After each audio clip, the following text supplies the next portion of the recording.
that what the media do is to ignore certain kinds of atrocities that are committed by us and our friends, and to play up enormously atrocities that are committed by them and our enemies. And you posit that there's a test of integrity and moral honesty, which is to have a kind of equality of treatment of corpses. Equality of principles. I mean, that every dead person should be in principle equal to every other dead person. That's not what I say at all. Well, I'm glad that's not what you say, because in fact, that's not what you do. Of course it's not what I do. Nor would I say it. In fact, I say the opposite. What I say is that we should be responsible for our own actions primarily. Because your method is not only to ignore the corpses created by them, but also to ignore the corpses that are created by neither side, but which are irrelevant to your ideological That's agenda. totally untrue. Well, let me give you an example. Okay. One of your own causes that you take very seriously is the cause of the Palestinians, and a Palestinian corpse weighs very heavily on your conscience, and yet a Kurdish corpse does not. That's not true at all. I've been involved in Kurdish support groups for years. That's absolutely true. That's absolutely false. I mean, just ask the Kurdish, ask the people who are involved in. I mean, you know, they come to me, I sign their petitions, and so on and so forth. In fact, if you look at the things we've written, I mean, let's take a look. I mean, I'm not Amnesty International. I can't do everything. I'm a single person. But if you read, say, take a look, say, at the book that Edward Herman and I wrote on this topic. In it, we discuss three kinds of atrocities. What we called benign bloodbaths, which nobody cares about, constructive bloodbaths, which are the ones we like, and nefarious bloodbaths, which are the ones that the bad guys do. The principle that I think we ought to follow is not the one that you stated. You know, it's a very simple ethical point. You're responsible for the predictable consequences of your actions. You're not responsible for the predictable consequences of somebody else's actions. The most important thing for me and for you is to think about the consequences of your actions. What can you affect? Those are the ones you primarily ought to be concerned about. Of course, every corpse is a corpse, but there's some that you can affect, and there are others you can't do much about. You know, like I can be worried about things that happened in the 18th century, but I can't do much about them. This is Peter Worthington, editor of the Ottawa Sun. It strikes me that your living refutation of the thesis that you can't get a certain point of view across. You've hardly been a shrinking violet over the past 30 years, but it seems to me the effect of your theme has been virtually zilch, except for a few of the elite who support it. It seems to me the great mass of the American people, the workers, either don't understand it or reject it totally. First of all, I don't agree with your factual assumption. I think it's exactly the opposite of the truth. What fact? Well, what you said is that you said correctly that I haven't been a shrinking violet, and you said the effect has been zilch except for elements of the elite. The facts are exactly the opposite. The effects on the elite are zero, and the effects on the general population are not insignificant. Not just me, I'm one person. There are a lot of people doing this sort of thing, and we have much greater outreach than we've ever had before, not through the elite media. I mean, when as I said before, I travel around the country all the time. I can't accept a fraction of the invitations that come. I'm booked up solidly 2 years in advance, and I probably don't accept maybe 10% of the invitations that come in. The thesis works well for you. But see, there's a reason for that. That was not true 20 years ago. When I got started in this, I was talking to people. If I could talk to 3 neighbors in a living room, I'd consider it a good evening. You know, I was giving talks on the Boston Common, where we had to be protected by the police to prevent us from being murdered, and that was going on until 1966. You know, Boston is a liberal city, incidentally, and this was with the support of the media. But the media wasn't ignoring you. Oh, totally. I mean, how look, come all of the in the 1960s, well, I mean, see, there are a lot of illusions about this. In the 1960s, the media were completely closed to anybody like me. That includes public radio, for example. The most liberal segment of the American media is probably National Public Radio in Boston, where I live, and I'm not unknown. During the entire Vietnam War, when I was very well known for our opposition to the war, I was on National Public Radio once for, I think, 5 minutes, if I remember, after I came back from Vietnam with an extremely hostile interview by the most liberal commentator, Louis M. Lyons. That was it. Now, I could never be in the newspapers or anything of that sort. By the early 70s, it began to change a little. And by the late 70s, it changed more, and in the 1980s, it's considerably more. I mean, it's still very limited, but if I wanted to, I could probably at this point, say, write op-eds for quality local press, not the New York Times, but say the Minneapolis Star Tribune or something. That was unimaginable in the 60s. Yeah, but that's the elite, surely. It's not, no, you see, but that's a reflection of, see, I think that's missing the point. The elites are about as closed as they always were. But the general population has changed, and that's beginning to affect the institutions. I mean, outreach to the general population is much easier than before. No, I mean, I gave my own experience, but other people do the same, have the same experience. You talk to much wider groups, much bigger audiences. They're much more sophisticated. I mean, in the peak of the peace movement, I was always cutting corners. I would never say what I thought.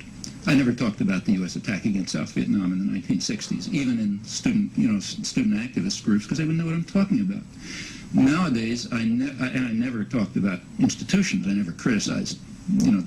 Today I talked a little about capitalist democracy. I never talk about that kind of thing in the 60s. It was just too exotic, But I don't cut any corners anymore anywhere. I can be giving a talk in eastern Kentucky or, central Iowa or something else, and I say exactly what I think, and people generally understand it. They may not agree, they may be surprised, but they want to listen and they want to think about it. Those are changes outside of the elite circles. This is David Frum, Associate Editor of Saturday Night Magazine. Professor Chomsky, you argue for a model of the media in which the media argue for and defend the established institutions of society, and any deviation from that defense is dismissed or even suppressed, so that views that dissent from the overwhelming consensus that characterizes our society cannot get a hearing. Now, here you are tonight in a large lecture hall at Canada's most prestigious journalism school, speaking to an audience of journalists who are hearing your remarks with apparent approbation. Your remarks are being broadcast on the government-owned radio network as part of the most prestigious lecture series on that network. How'd that happen?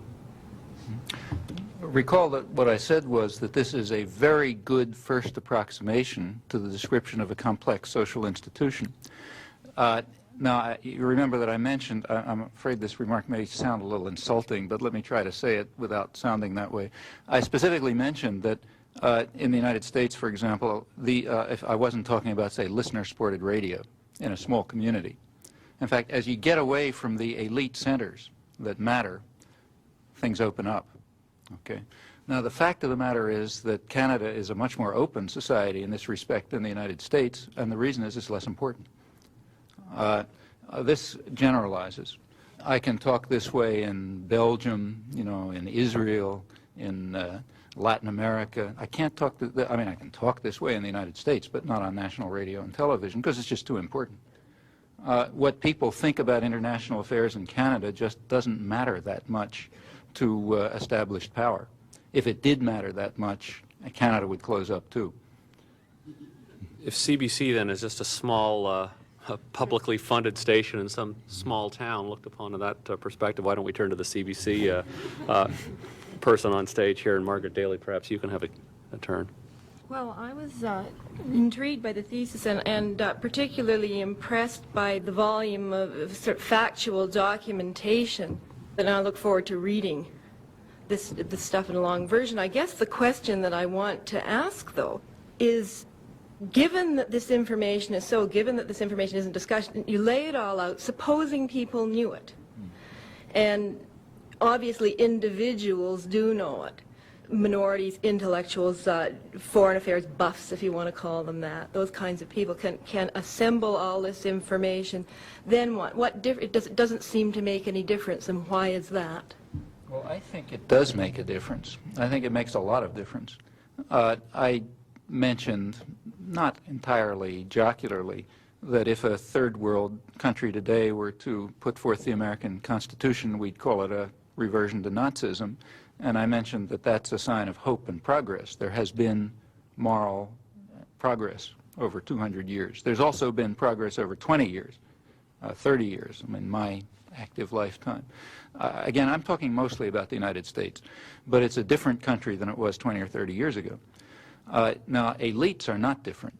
they're pretty much as indoctrinated as they always were. Elite group, contrary to a lot of necessary illusion, elite groups, including liberal intellectual elites, did not oppose the Vietnam War. They supported the Vietnam War, supported it enthusiastically. They began to turn against it somewhat after Wall Street turned against it, and more or less for the same reasons, because it was too costly. The media were almost totally closed to critics of the war. But among the general population, this crisis of democracy did take place, and it changed the society. I think it led to probably, I hope, a permanent cultural change outside the elite centers. And the United States is just a different country than it was 20 years ago in a lot of respects. Everything from interpersonal relations to treatment of ethnic minorities to concern over international affairs and so on. You can see, and the reason is because outside of while the major institutions of indoctrination continue on their natural course, other modes of interaction did develop, and they remained, you know, they're informal, they're inefficient. They may, I mean, I spend probably 80%, I don't know, some huge percent of my time traveling around the country giving talks. Well, you know, that's less efficient than writing for a major journal, but people do this, and ultimately it makes a difference. There are solidarity groups, there are all kind of organizations and so on, and they do make a difference. You can see it. So take, for example, I mentioned the U.S. attack against South Vietnam in the early 1960s. You compare the early 1960s with the 1980s. That's 20 years. When Ronald Reagan came into office, his administration, in my view, intended to emulate John F. Kennedy and Lyndon Johnson, except their target was Central America. They came out with a white paper in February 1981, right after they came into office, virtually a declaration of war. The communists are taking over the world. We've got to go in there and stop them. It was a precursor to direct U.S. military intervention in Central America. Now, what happened? What happened, and the media, incidentally, bought the whole story. There was virtually no criticism of the white paper when it came out, just enthusiastic support for it. However, the general population didn't, because the population is not what it was in the early 60s. When John F. Kennedy started sending the American Air Force to bomb South Vietnam on a regular basis, there was no protest. You couldn't get two people together in a living room to talk about it. And it didn't have to be hidden either. It was on the front page of the newspapers. Nobody cared. We want to bomb another country? Great. You know, let's go to the next thing. When Ronald Reagan's administration sort of indicated that they might try to turn to direct military intervention, there was a convulsion in the country. People started coming out of the woodworks. It ranged from a massive flow of letters to Washington, to demonstrations, to church groups getting involved. A whole array of protests began to develop spontaneously without any organization and structure. The reason is the country is just a lot different. Well, what happened? What happened is that the Reagan administration backed off. They, in fact, told the media to cool the rhetoric, to cut back the inflammatory rhetoric. They were afraid that much more central themes of their program would be endangered. After all, remember that they were trying to ram through a program that the population was strongly opposed to, a domestic economic program.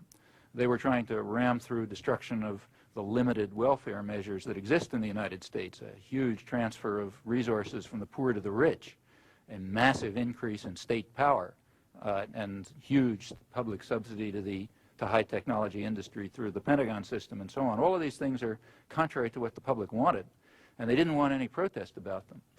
So what they did was back off from their inflammatory proclamations about Central America, and they went underground. That's what the Iran-Contra hearings were about. The administration was driven underground. The domestic population would not tolerate the activities that they wanted to carry out, and they therefore had to turn to illegal clandestine activities. Now, the Reagan administration was notorious for the level of its clandestine activities, and clandestine activities are a pretty good measure of popular dissidence. If there isn't any popular dissidence, you don't have to carry out clandestine activities. You can carry out overt international terrorism and violence, which is much more efficient. Overt violence is much more efficient than clandestine violence, for obvious reasons. I mean, for one thing, it's just more efficient to do. For another thing, there isn't any risk that it'll be exposed, which will cause, you know, a scandal and so on and so forth. So, and in fact, the state was driven underground by popular dissidents. Well, that's important. You know, those are, I think that's one of the many reflections of the difference between the 1960s and the 1980s. I think there's, and in fact, even the media are different. Bad as they are, I mean, as you can see, I'm no great enthusiast for the elite media, but they're better than they were 20 years ago. I mean, they're not as closed and restricted and constrained as they were 20 years ago, and that includes the elite media. So there are slow changes, and I think there is a slow move towards general democratization, much too slow, but not insignificant. And those are things that, first of all, one can be somewhat hopeful about, but it also teaches you a lesson. It means there are things you can do. After all, these are societies. Our societies, like Canada and the United States, have one tremendous virtue. The state is very restrictive in its capacity to use force against citizens. By comparative, it's not zero, but by comparative standards, it's low. And that means there's a great range of options available. People want to make use of them, and many do, and it makes a difference. Noam Chomsky. This is Gene Allen, foreign editor of the Globe and Mail. Many of the things you describe about how the elite press in the United States sees the world are replayed to us through some of the main communications links that we rely on, such as Associated Press, Reuters News Agency, New York Times News Service. And I think many Canadian journalists are in the position of recognizing a strong U.S. bias in those reports, and are active in, that's one of the day-to-day challenges, is trying to find ways of getting around that. One of the things you can do is get your own correspondents there who have a different point of view, or try and get local stringers. You can't do that all the time. But I just wonder from that, from my point of view anyway, it seems that perhaps a lot of what you describe could be simply interpreted as kind of the American press playing cheerleader for the home team. It's just like there's a kind of sports writer who's called a homer, you know, and the home team can do no wrong. Can you look at it that way, just as an issue of American foreign policy, and that countries like Canada can have some effective room to maneuver in terms of covering the world? Well, I think there's something to that, but you know, we have to be careful about what's the home team. I mean, for example, what the American press defends is the interests of elite elements in the United States. Now, it may be that the general population is strongly opposed to elite elements, but they're not the home team. It's the elite elements that are the home team for the reasons that I mentioned. So on, say, Central America, there's no doubt that the general population has been pretty much opposed to these policies, but the home team is in favor of them and the press is in favor of them. Let's take Vietnam, the Vietnam War. There, that was very interesting. At first, the general population was strongly in support of the war, strongly in support. But it changed. By about 1969, the population was largely opposed to the war, and on interesting grounds. The population was opposed in principle. Again, you take a look at the Gallup polls. Up until today, or at least 2 years ago, which is the last one I saw, about 70% of the population regularly says the Vietnam War was fundamentally wrong and immoral, not a mistake. Now, among opinion leaders, it's not 70%, it's like 40%. Opinion leaders includes clergy and businessmen and so on. When you get to the real intellectual elite, the percentage is about zero. There's even at the peak of opposition to the war, like around 1970, the real intellectual elite, you know, as picked by various standards, was of course opposed to the war. So was everybody, including Wall Street, but because it was just not paying anymore. But they were opposed on pragmatic grounds. It wasn't working, it was too costly, it was maybe too bloody, and so on. But fundamentally wrong and immoral, not a mistake, that position is barely expressed in the ideological system, but it's the position of about 70% of the population. Now, here we have a striking case where, you know, the home team that you're working for is not the general population. It's a very specific interest in the general population. I think that's true on a lot of issues. Let's turn to a totally different question. Take nuclear test ban. Just through popular grassroots organization, the population was about 75% in favor of a nuclear test ban 2 or 3 years ago. Elites were strongly opposed to it, liberal, conservative, everyone else. They were so strongly opposed to it that when the Soviet Union declared a unilateral test ban, the media barely covered it. I mean, they noticed it and disparaged it and told various lies about it. And when it was renewed, it was barely even covered. And it was hardly even an issue in the elections, even though 75% of the population was in favor of it. Had virtually no elite support except maybe an occasional gesture. That's a very strong elite position, but it's not reflecting the general public. So I think there's something to what you say, but I think one has to be more discriminating about how to define the home team. The home team means the people who own the country and therefore ought to govern it. Or the official home team. Yeah. Yeah. Peter Worthington, editor of the Ottawa Sun. Your talk of the Vietnam War, the turning against it, and you said for moral grounds because it was an immoral war. On the general population, yes. Not the well, elites. My view would be that the public turned against it, regardless of the point that I think it was a mistake, but I think the public turned against it primarily because it was a losing war. And can you give me any indication of a winning war that's been unpopular? Well, can I give any indication of a winning war that's unpopular? See, quite honestly, I think the Vietnam War was a winning war from the United States for the United States. It looks like a winning war. But that's because but that's indoctrination. We're propaganda. That's indoctrination. Oh, yeah, see, in order to decide, well, let's be careful. That's fine. Let's be careful. To decide whether a war is a winning war or not, you have to figure out first why it was fought, right? That's what tells you whether it was a winning war or not. A variety of ways to tell it's That's winning. right. There are a lot of ways to, but one of the ways, if you're logical, is to ask what were the goals of the war and were those goals achieved. That's the way you decide whether a war is a winning war, right? If we do that, we're not going to do this in 1 second, but let me again just talk methodologically because there's no time to go through the whole story. You can look up the documents. There's elaborate documentation on the background planning for the Vietnam War, elaborate documentation on the high-level planning.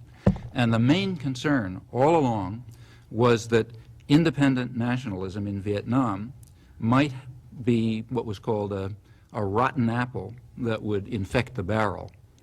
It might have a demonstration effect throughout the region, very much like Nicaragua. And there's a way you deal with that. The way you deal with a virus that might infect the region, the virus in this case being independent nationalism, the way you deal with it is by destroying the virus and inoculating the region from the spread. Now that was done. The Vietnam War had a dual character. You had to destroy the possibility of independent development in Vietnam, and you had to create around it brutal military dictatorships which would prevent the spread, and both of those things were done reasonably effectively. Part of the Vietnam War was the support for the Indonesian massacres in 1965, a very significant part.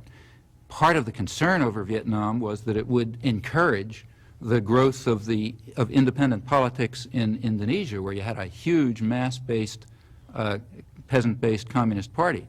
And success in Vietnam might have spurred that on. In 1965, that party was wiped out with the slaughter of maybe 700,000 people to enthusiastic support in the West, I should say. That was part of the inoculation of the region. Same happened in Thailand, same happened in the Philippines with the Marcos coup, all around the region. Meanwhile, Vietnam was sufficiently destroyed, so the chances of it being a model for anyone else are very slight. I mean, Vietnam will probably barely survives. You know, it's suffered the kind of fate that there's nothing to compare with in European history back to the Black Plague. You know, it'd be a century before they even recover, if then. So that's a partial victory. It's in terms. So here you didn't have a total victory. They didn't get their ultimate goal. You know, if you call success only achievement of every goal, even the minor ones, then it wasn't a victory. But if we give an accurate assessment, it was a partial victory. Partial defeat, partial victory. They didn't reabsorb Indochina back into the American system, but they prevented it from being the threat of a good example. In this respect, the American war in Nicaragua is also a partial victory. Now, we can answer the question what the American population thought about the war. We can answer it because it's a very heavily polled population, and we don't have to speculate. We can look at public opinion studies, and they changed over time. By the late 60s, the population was largely opposed to the war on moral grounds, not on grounds that it was going to fail. By the 70s, with the continued improvement in the cultural climate among the general population, those figures went up. By 1982, it was 72% answering yes to the war is fundamentally wrong and immoral, not a mistake. And those figures are particularly dramatic because there was virtually no articulate expression of this view. You go to the extreme doves, you know, Anthony Lewis and so on, they were not saying this. They never said it. What they were saying is it's a mistake. Maybe some of them might have said it's too bloody. If you want some actual evidence on this, don't take my word for it. Go to the evidence. There is an interesting study called The American Intellectual Elite.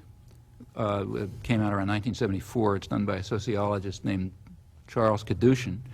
It's a study of the attitudes of people called the American intellectual elite. I agree, it's a totally idiotic concept, but the people he studied are probably no worse a sample than others. I was actually one of them, so I watched the study go on.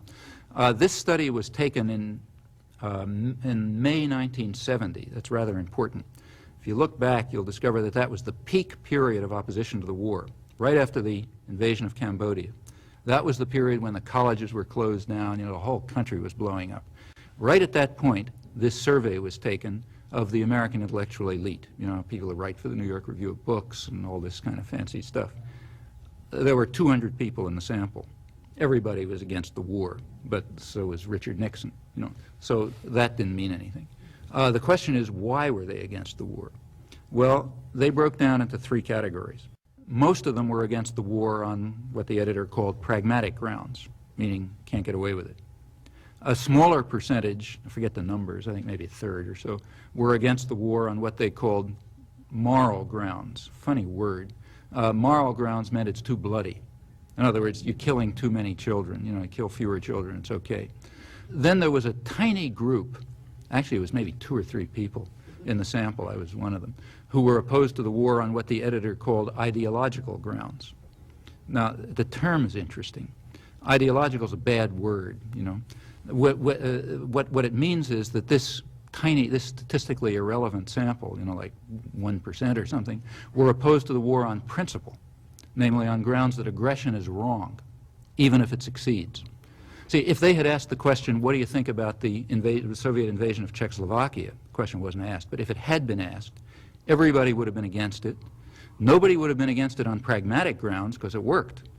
And nobody would have been against it on what are called moral grounds because it wasn't bloody. You know, they only killed one person or something. So it's on moral grounds. Everybody would have been against it on ideological grounds, except nobody would have called that ideological. You would have just called it human or principled but or something. Not in the Soviet Union. I'm talking about the United States. Yeah, but don't put America on Russia's war. Sorry. Have the Soviet Union talk about Vietnam. You're missing my point.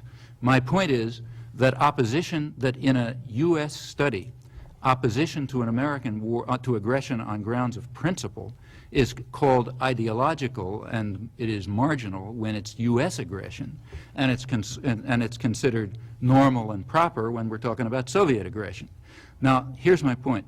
At a time when the population was moving towards large-scale opposition to the war on grounds of principle, the intellectual elite was only by statistical error did you find anybody who was opposed on grounds of principle. And that's at the peak period of opposition to the war. I think those things are pretty revealing. In fact, I think there's, in my view at least, there's a kind of a split that's taken place in American culture, an interesting sort of split between educated elite opinion, which in fact is jingoistic and indoctrinated and reactionary and so on, whether it calls itself liberal or something else, and the general public, which is moving in another direction. Noam Chomsky. I'm Lister Sinclair.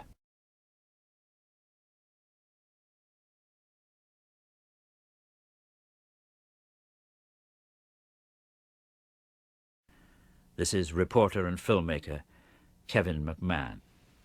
It's my impression that most of the population feels that it's being propagandized, and they turn more and more towards using media as strictly a source of entertainment. You know, it's a postman idea about it doesn't really matter what they say because they say it so stupidly that you know, people are just consuming it for a laugh. And I wonder if now that doesn't become more of a problem really than propaganda. I mean, despite the really impressive evidence that you amass I don't think most people would be convinced by a couple of sentences saying we're propagandized. And so, yeah, I wonder if entertainment isn't really the greater problem now. Yeah, I think what you said is very important. What I've been talking about gives a kind of a skewed picture. I maybe should have emphasized more, but remember, I'm talking about the elite media. The elite media target largely educated people. They target the political class, the more or less politically active class, a pretty small percentage of the population, the articulate elite intellectuals. And that's the kind of propaganda I've been talking about, and that's only a small part of the system. Things have to be done for the rest of the population, too. They have to be marginalized, but they're not going to be marginalized by telling them lies about foreign policy, because just as you say, they don't believe most of what they read. There's just a kind of a general populist skepticism, along with this sense that the government is run by a few big interests looking out for themselves, is the sense that the media are probably lying to us. So for most of the population, the media system is, I think, a different one. It's not just the case that it tries to entertain them. It tries to entertain them through means which will intensify attitudes that support the interests of elites. So you want, for example, let me give some cases. Take the emphasis on professional sports. Now, it sounds harmless, but it really isn't. Professional sports are a way of building up jingoist fanaticism. You're supposed to cheer for your own team. Just to mention something from personal experience, I remember very well myself when I was, I guess, a high school student, sudden revelation, when I asked myself, why am I cheering for my high school football team? I don't know anybody on it. If I met anybody on it, I'd probably hate each other. Why do I care whether they win or if some guy a couple blocks away wins? Well, and then you could say the same thing about, the baseball team or whatever else it is. This idea of cheering for your home team, which you mentioned before, that's a way of building into people irrational submissiveness to power, and it's a very dangerous thing. And I think that's one of the reasons it's such a big, it gets such a huge play. Let's move to something else. The indoctrination that's done by TV and so on is not trying to pile up evidence and give arguments and so on. It's trying to inculcate attitudes. I mentioned a couple of cases, but there are a lot more. Let's take, say, the bombing of Libya. Why did the American public support the bombing of Libya? Well, the reason is that there had been a very effective and careful and intense inculcation of racist attitudes about Arabs. I mean, anti-Arab racism is the one form of racism in the United States that's considered legitimate. I mean, plenty of people are racists, but you don't like to admit it, On the other hand, with regard to anti-Arab racism, you admit it openly. I mean, you read a journal like, say, The New Republic, and what the kinds of things that they say about Arabs, if anybody said them about Jews, you'd think you're reading Der Stürmer. I'm not joking. And nobody notices it, because Arab anti-racism is so profound. It shows up in literature. I mean, there are novels that have a form of anti-Arab racism that's hair-raising, Same is true of television shows and so on and so forth. An image has been created throughout a lot of the media are part of this, not all, of the Arab terrorist lurking out there ready to kill us. And against that background, you could bomb Libya and people would cheer. Recall how effective that was. Remember what was happening in 1986. There are a lot of measures of how effective this is. Remember that in 1986, when this happened, the tourism industry in Europe was virtually wiped out because Americans were afraid to go to Europe, where incidentally, objectively, they would be about 100 times as safe as in any American city. That's no joke. But they were afraid to go to Europe because they got these Arab terrorists out there trying to kill us, Now, that was not from New York Times editorials. That was from a whole array of television and novels and soap operas and, massive symbolism and so on and so forth. And that's effective. I mean, that's the anti-communist hysteria is developed that way, too. The communists are out there ready to kill us. Who are the communists? I don't know. They're out there ready to kill us. This is introduced by the kinds of symbolism that TV is good at and cheap novels are good at and so on. And that's important. These are critical means of indoctrination. It's just that I wasn't talking about them. I was talking about the more intellectual sides.